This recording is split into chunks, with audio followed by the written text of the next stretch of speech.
Hello friends, நம்ம ஷார்ட்ஸில் என்ன பார்க்க போகிறோம் அப்படின்னா, அனாயன்ஸில் படிக்கிற first semester regulation 2021 November December 2024 இன்னைக்கு பார்த்தீங்க அப்படின்னா இன்ஜினியரிங் கெமிஸ்ட்ரி அதாவது CY 3151 எக்ஸாம் வந்திருக்கும். இந்த எக்ஸாமில் ஈஸியாக நம்ம எப்படி அதிக மார்க்ஸ் வாங்குறது அப்படிங்கிற பார்க்கலாம். சின்ன சின்ன டிப்ஸ் அண்ட் ட்ரிக்ஸ் சொல்கிறேன். ஃபஸ்ட்டு பார்த்தீங்க அப்படின்னா எந்த கொஸ்டினை நீங்கள் ப்ரெசென்ட் பண்ணணுமோ அந்த கொஸ்டினை ஃபஸ்ட்டு நீங்கள் யோசிச்சு வச்சுக்கோங்க, எப்படி நம்ம ப்ரெசென்ட் பண்ணணும் அப்படின்னு சொல்லிட்டு.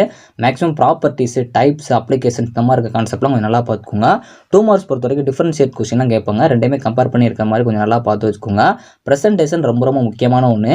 உங்களுக்கு இன்ஜினியரிங் கெமிஸ்ட்ரி அப்படிங்கிறப்போ கெமிஸ்ட்ரி ஈக்குவேஷன்லாம் வந்துச்சு அப்படின்னா அதை கரெக்டாக ஹைலைட் பண்ண பாருங்கள். சப்போஸ் அது இல்லை அப்படின்னாலும் நீங்கள் நெட்டில் ரெஃபர் பண்ணி கூட கொடுக்கலாம். இது அடிஷனலாக உங்களுக்கு பாயிண்ட்ஸ் கொடுக்குற மாதிரி ஒரு நல்லா டாப்பர் மாதிரி உங்கள் பேப்பர் கரெக்டாக நிறைய சான்சஸ் இருக்குது.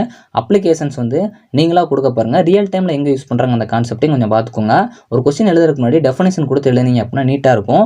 மெஜாரிட்டியாக இப்போ லாஸ்ட் மினிட்ல எக்ஸாமுக்கு போகிறதுக்கு முன்னாடி இருப்பீங்க. ஸோ அதனால் ஒவ்வொரு யூனிட்டில் என்ன கான்செப்ட் சொல்லியிருக்காங்க அப்படிங்கிற கடைசியாக பார்த்துக்கோங்க.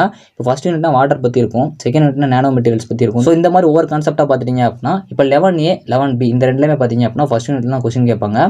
சப்போஸ் உங்களுக்கு தெரியாத கொஸ்டின் கஷ்டமாக கேட்டுட்டாங்க அப்படின்னாலும் ஃபஸ்ட் யூனிட்ல இந்த கான்செப்ட் அப்படிங்கிறப்போ உங்களால் அது ரிலவெண்ட்டாக கொடுக்க முடியும். ஸோ அதனால தான் எப்பயுமே கான்செப்ட் என்னன்னு பார்த்து வச்சுக்கோங்க.